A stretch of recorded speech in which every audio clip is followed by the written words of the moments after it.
सीताके च्याउ बनाउनको लागि तयार गरेको कटुसको मुठा हो यो हैन। कटुसको मुठामा सीताके च्याउ एकदम राम्रो हुन्छ। यसमा लगभग यो यति फरकमा चाहिँ यो प्वाल बनाएको छ। यहाँ 2 इन्च जति गहिराई बनाएर यो चाहिँ यसमा च्याउ रोप्नको लागि तयार गरेको छ।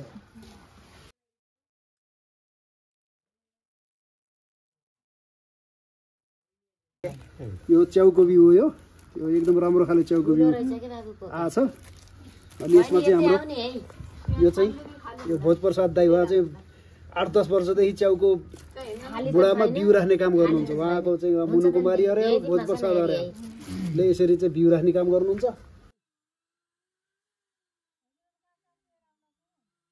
च्याउको बिउ राखिसकेपछि यसलाई यसलाई राम्रो खाले मैनलाई उमालेर भगभगी तातो चाहिँ मैन बनाएर यसलाई यो ट्यापट्याप्ती यो जुन सीताके च्याउको बिउ राखेको छ त्यो बिउमा हावा नपसोस्, त्यहाँभित्र पानी पनि नपसोस् भनेर मैनले चाहिँ टालेको छ।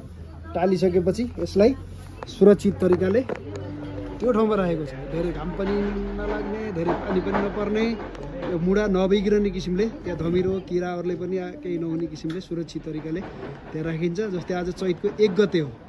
अनि चैत, वैशाख, जेठ, असार, साउन, भदौ, असोज, झन्डै असोज 8 महिनापछि यसको चाहिँ यो जुन अनि यसलाई अर्को ठाउँमा मिलाएर टाढ मिलाएर सुरक्षित तरिकाले यसलाई राखिन्छ। त्यसपछि अनि यो च्याउ चाहिँ पलाउन थाल्छ यसलाई हैन।